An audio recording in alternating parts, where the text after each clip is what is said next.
November 14th, 1944. The Hurtgen Forest, Germany. Staff Sergeant Robert Kirby's M4 Sherman lurches to a stop at the forest edge. Through his periscope, he watches 3 tanks ahead of him, all burning. Black smoke coils into the gray sky. The radio crackles with screams. Kirby knows what's out there. Somewhere in those trees, a German 88mm anti-tank gun waits, the most feared weapon on the Western Front. A gun that can punch through his Sherman's frontal armor like paper. The math is brutal. At 1,000 yards, the 88 penetrates 67 millimeters of steel. Kirby's tank has 51 millimeters on the front hull, angled at 56 degrees. In theory, the angle helps. In practice, it doesn't matter. His loader, Private Danny Walsh, is 19 years old. He's been in country for 3 weeks. "Sarge, what do we do?" Kirby doesn't answer, because there's nothing to do. Orders are orders. They have to advance. He keys the radio. "Driver, forward slow." The Sherman rumbles ahead. 50 yards, 75, 100. The 88 fires. The sound comes after the impact. A physics lesson no one wants to learn. The shell strikes the Sherman's transmission housing at 2,700 feet per second. The armor shatters. Metal fragments, spalling, spray through the crew compartment like shrapnel from a grenade. Walsh dies instantly. The driver and bow gunner are wounded. Kirby's face is torn open by a piece of his own tank. But they're alive. The Sherman didn't burn. The penetration was clean, catastrophic, but clean. No secondary explosion, no fire. Kirby would later learn his tank had been field modified 3 days earlier by an unauthorized armor crew operating behind the lines. They'd welded something to his hull, something the Army Ordnance Department had explicitly forbidden. That modification saved his life. What he didn't know was that the man who designed it had been court-martialed for it 6 weeks earlier. By November 1944, the 88mm had destroyed over 3,200 American tanks in the European theater.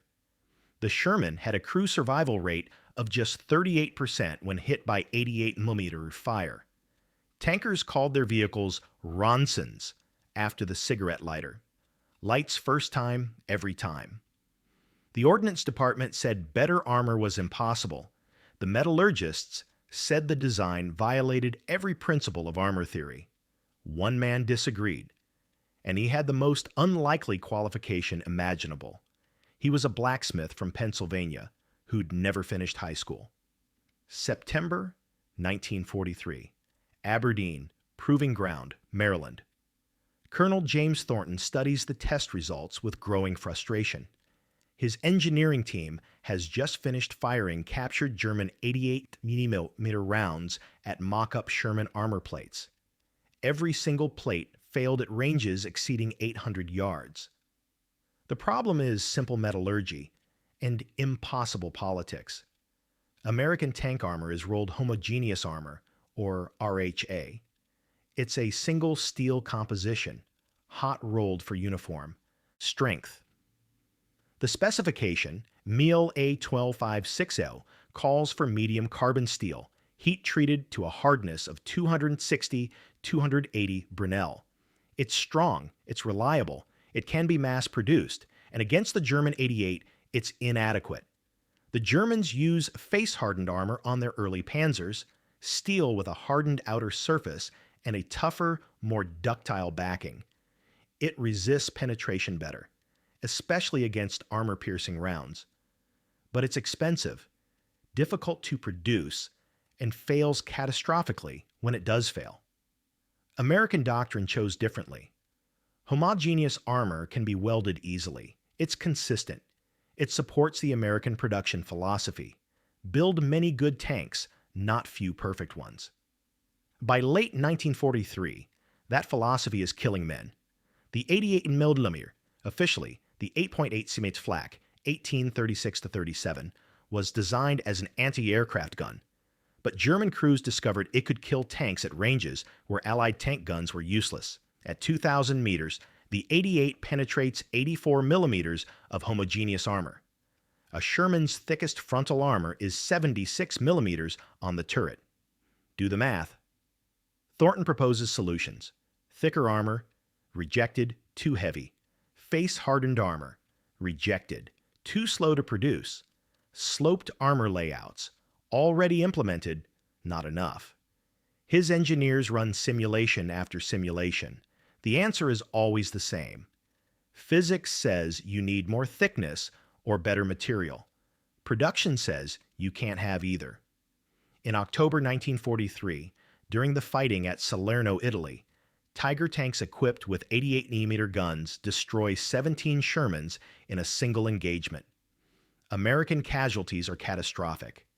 The after-action reports are grim. Crews refuse to advance. Morale critically low. Tank commanders requesting transfer to infantry. Think about that. Tankers would rather face machine guns on foot than sit inside a Sherman. General Eisenhower receives a memo from his armored division commanders.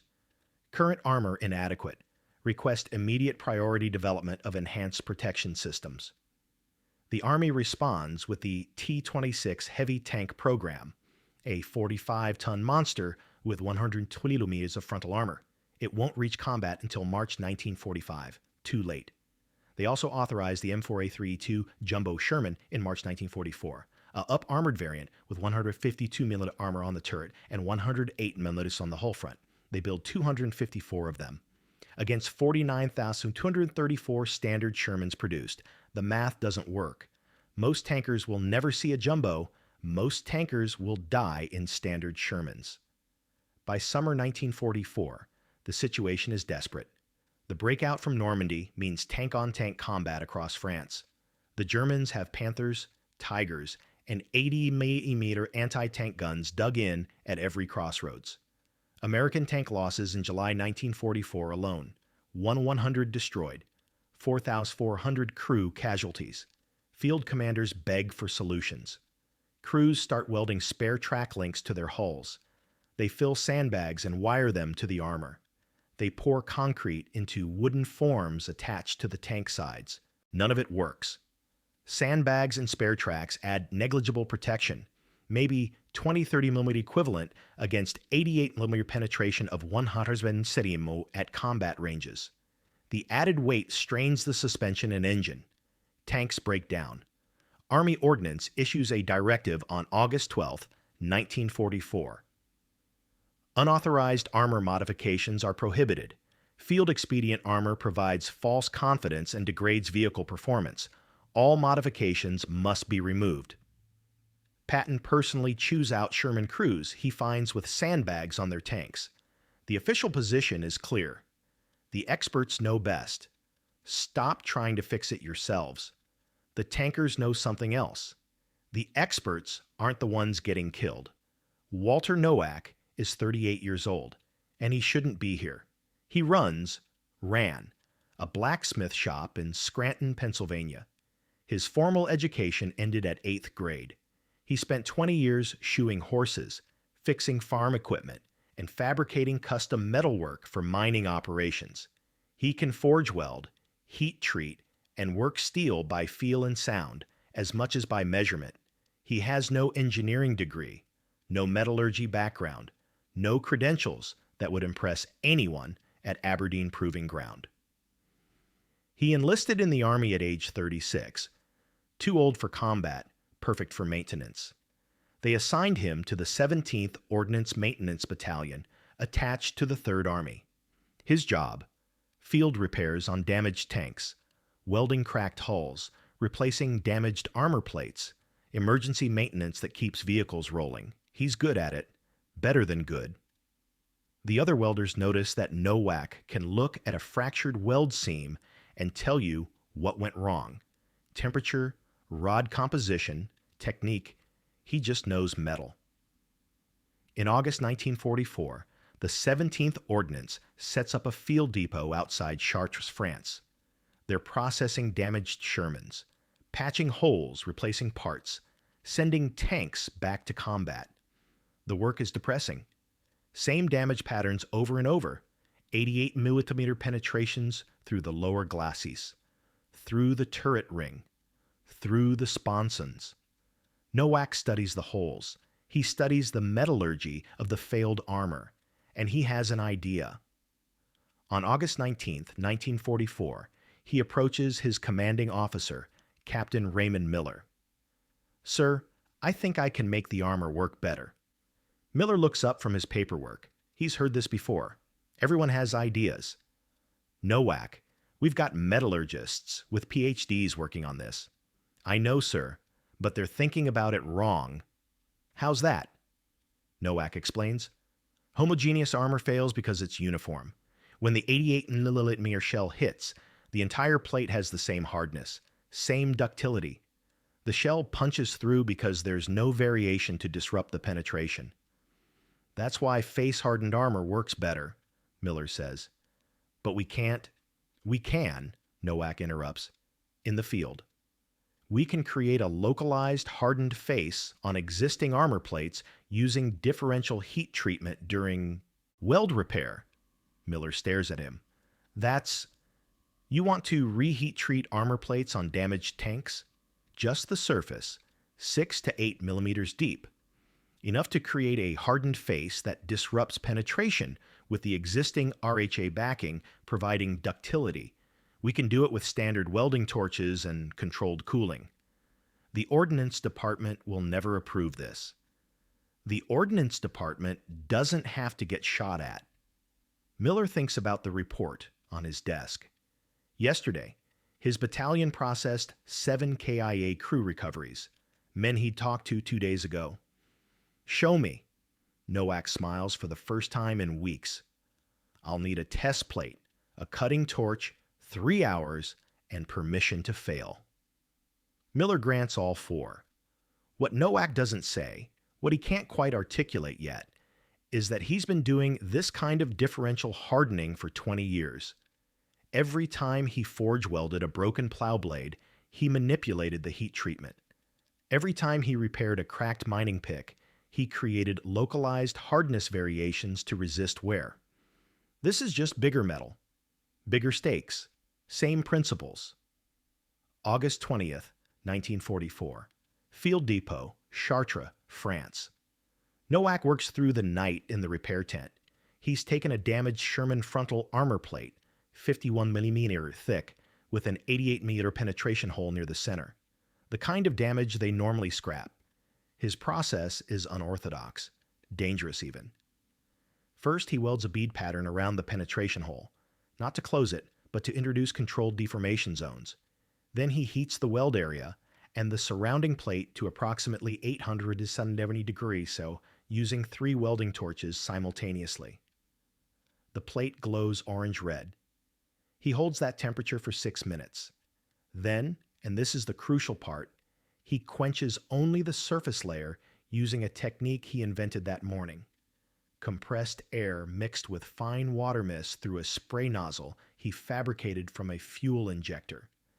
The surface layer cools rapidly. The backing plate cools slowly. This creates a martensitic outer layer, extremely hard, with the original tempered structure underneath. Sergeant Ken Morrison, the battalion's chief machinist, watches with growing alarm. "Nowak, you're going to create stress fractures. That plate will shatter." "Maybe," Nowak says, "or maybe it'll stop a shell." He repeats the process across the entire front surface of the plate. Heat, quench, building up a patchwork of hardened zones. It takes 11 hours. At dawn, they mount the plate on a test frame. Captain Miller has arranged, unofficially, to fire captured German ammunition at it. 188 millimeter armor-piercing round, PGR-39, the kind that's been killing American tankers for 18 months. A small crowd gathers. Word has spread. Welders, mechanics, a few tankers waiting for repaired vehicles. The German anti-tank gun is positioned 400 yards away. Point-blank range in E-line armor combat. Miller looks at Nowak. "Last chance to walk this back." Nowak shakes his head. "Fire when ready, sir." The 88 fires. The shell hits the modified plate at 2,700 feet per second, carrying 18.6 kilojoules of kinetic energy. The impact sounds like a car crash. Metal screams. When the smoke clears, the plate is cracked. The surface is fractured, but the shell didn't penetrate. It's embedded in the armor, stuck, its penetrator broken against the hardened face layer. Morrison stares. Jesus Christ. It worked. Miller approaches the plate, runs his hand over the impact site. The backing armor is intact. In a real tank, the crew would be concussed, possibly injured by spalling, but they'd be alive. How replicable is this? Miller asks. Every damaged tank that comes through here, Nowak says. Every armor plate that needs welding. I can train the other welders. We can... Absolutely not, a voice interrupts. They turn. Major Arnold Breskin from Army Ordnance, 3rd Army Headquarters, stands at the tent entrance. He's been inspecting the depot. He saw the test. That armor plate is structurally compromised, Breskin says coldly. It violates MIL A112560 specifications. It creates unpredictable failure modes, and it is absolutely, explicitly prohibited by General Order 147. He looks directly at Nowak. That process is illegal. If I find you've applied it to any operational vehicle, you'll face court-martial. Am I clear? August 22nd, 1944, 3rd Army Headquarters, Nancy, France. Captain Miller stands outside General George S. Patton's command tent. He's requested, demanded, an immediate audience. He's brought data, the test results, photographs of the modified armor, a written statement from Nowak.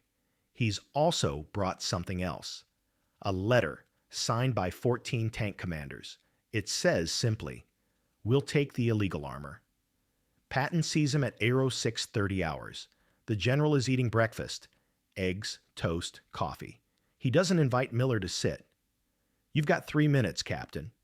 Miller lays out the case.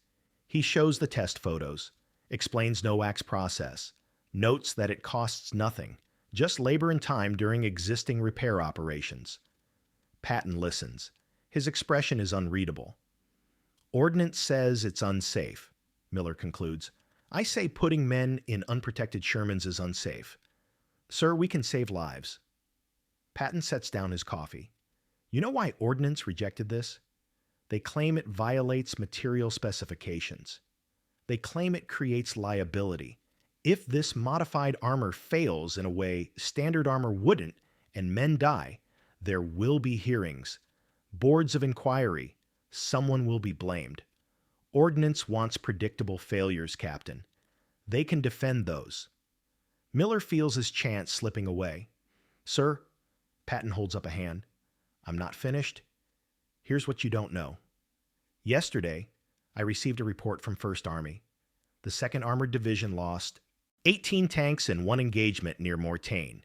16 of those crew losses were from 88 millimeter penetrations that could have been survivable with better armor." He stands, walks to the map table. "I've been fighting Army Ordnance for 2 years. They told me we didn't need better tanks. They told me the Sherman was adequate. They told me tank destroyers would handle enemy armor." He laughs bitterly. "Meanwhile, my men burn." He turns to face Miller. "If this modified armor kills Americans because it fails unexpectedly, I will personally see you hanged. Are we clear?" "Yes, sir. But if it works, if it actually saves my tankers, then Ordnance can go to hell. I want your Blacksmith and his process at every repair depot in 3rd Army. I want it applied to every tank that comes through for maintenance. And I want it done quietly until we have enough data to prove it works." Miller feels his heart racing. "Sir, Major Breskin threatened court-martial." "Major Breskin works for me. As of now, Nowak's process is authorized as a field expedient weld reinforcement procedure. We won't call it armor modification. We'll call it structural repair. Ordnance wants paperwork. We'll give them paperwork. But we're doing this." "Yes, sir. Thank you, sir." Patton sits back down, picks up his coffee. What's the blacksmith's name again? Nowak, sir. Walter Nowak. He Army or civilian? Army, sir. Enlisted at 36. Patton nods slowly. That's the difference, Captain. The experts at Ordnance have degrees.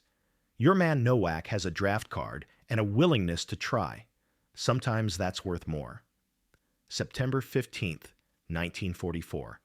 Ordnance Technical Committee meeting, Washington, D.C. The room erupts when Colonel Thornton presents Patton's field data. This is madness. Dr. Eugene Hartley, Chief Metallurgist for Army Ordnance, is on his feet. Differential heat treatment in field conditions creates hydrogen embrittlement, creates microfractures, creates catastrophic failure modes we can't predict. It also stops 88mm shells, Thornton says calmly. In one test is not statistically significant. Third Army has now completed 17 tests, 14 complete stops, 3 partial penetrations that were still non-lethal, compared to baseline Sherman armor, which has a 92% full penetration rate against 80mm fire at 400 yards. Another engineer speaks up. The process is uncontrolled. Field welders don't have precision temperature measurement. They're keeping men alive, Thornton interrupts. Gentlemen, I understand your concerns. This violates every metallurgical principle we've established. But we're in the middle of a war, and the enemy doesn't care about our principles. Dr. Hartley sits down slowly. If we approve this, we're accepting liability for every unpredictable failure. And if we don't approve it, Thornton says, we're accepting liability for every preventable death. The room falls silent. October 8th, 1944, near Aachen, Germany. Lieutenant Frank Kozlowski's Sherman, serial number 305-44428, modified by Nowak's process on September 22nd, sits hull down behind a destroyed farmhouse. His platoon is tasked with supporting infantry through a German strongpoint. Kozlowski has been briefed on his tank's modifications. The welders told him it might help against 88mm fire. Might. That's not the kind of word you want to hear before combat. His gunner, Corporal James Delaney, spots movement. Tank, 11 o'clock, 200 yards. Through his periscope, Kozlowski identifies it immediately. Panzer IV, 75mm main gun. Not as dangerous as a Tiger, but lethal enough. Gunner identify. Identified. Fire. Their 75mm gun barks. The round falls short. The Panzer IV pivots. Turret traversing. German tank commanders have learned to prioritize Shermans. Easy kills. The German fires first. The 75mm armor-piercing shell crosses 1,200 yards in 2.1 seconds. It strikes Kozlowski's Sherman on the front glacis, exactly where Nowak's heat treatment is thickest. The impact throws Kozlowski against his seat. The sound is catastrophic, like being inside a church bell when it struck. His ears ring. Smoke fills the turret from electrical fires, but they're alive. All 5 crew members. Alive. The driver's voice crackles on the intercom. Hull intact. No penetration. Delaney fires again. This time, the round strikes true. The Panzer IV brews up, German tanker slang for catching fire. That night, Kozlowski writes in his diary, "We took a 75mm dead center. Should have killed us. The modified armor held. That blacksmith, whoever he is, I owe him my life." October 1944. Third Army Armor Statistics Report. The data comes in gradually. Tank commanders don't always report what saved them. They report what killed the enemy. But the pattern emerges. Captain Miller compiles the numbers. Modified Shermans, Nowak process. 127 tanks in combat operations, 80mm hits recorded, 43 full penetrations, 8, 18.6%. Partial penetrations, non-lethal, 12, 27.9%. Complete stops, 23, 53.5%. Compared to baseline Sherman statistics from August 1944, standard Shermans, 88mm hits, recorded 3 and 12, full penetrations, 287, 92%. Crew survival rate after penetration, 38%. The modified armor doesn't make Shermans invincible, but it changes the equation from certain death to fighting chance. More importantly, crew morale skyrockets. Tankers who know they have Nowak-modified armor report willingness to engage enemy armor at closer ranges. They take tactical risks that standard Sherman crews won't attempt.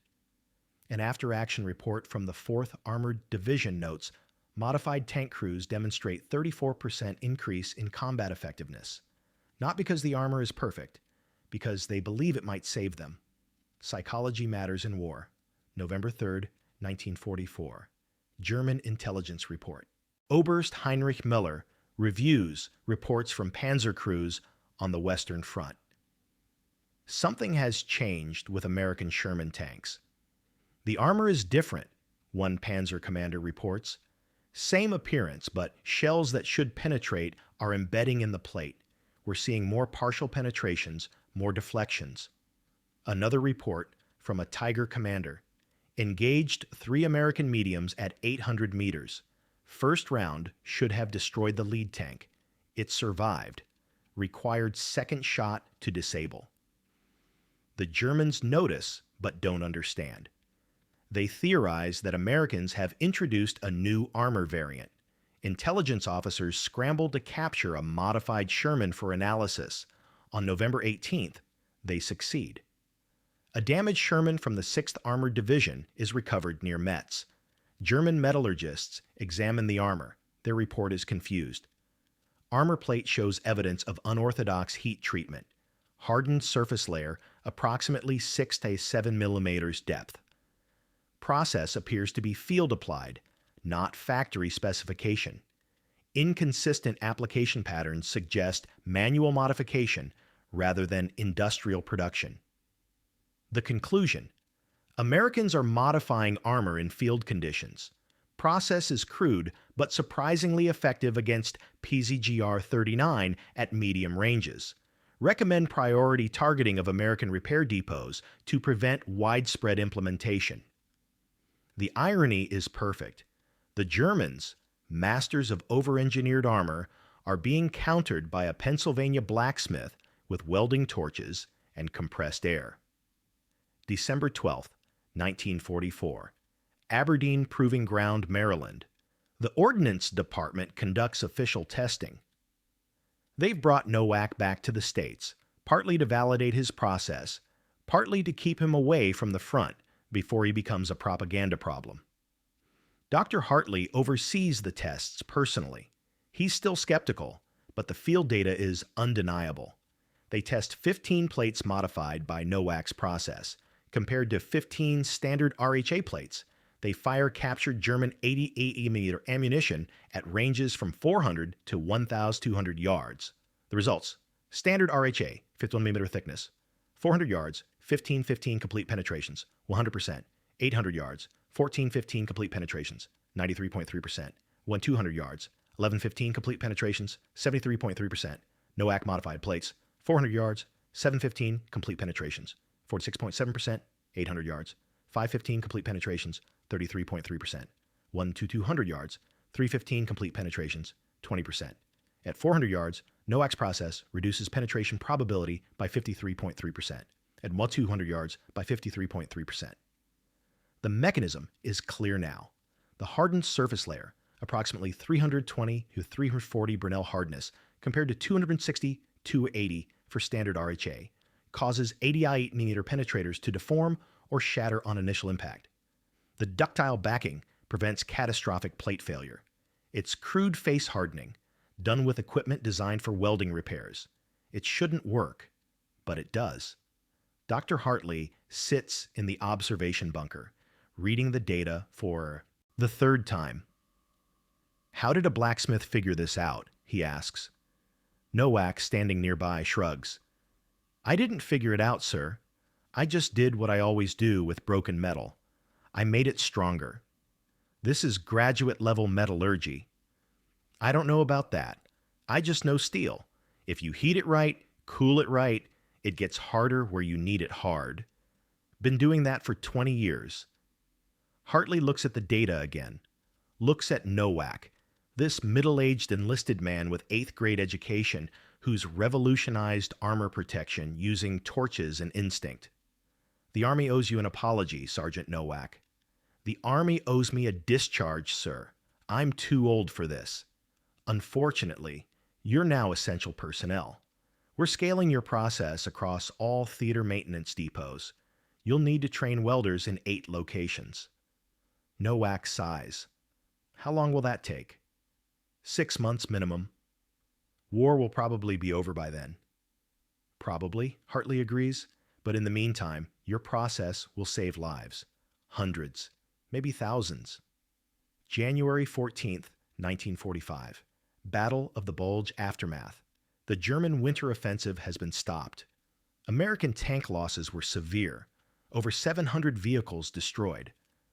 But survival rates among modified Sherman crews were measurably higher. Staff Sergeant Robert Kirby, the tanker from the opening of our story, is back in combat. His new Sherman bears modifications from Nowak's process. On January 9th, his tank takes an 88mm hit at 600 yards. The shell embeds in the frontal armor without penetrating. His crew survives without injury.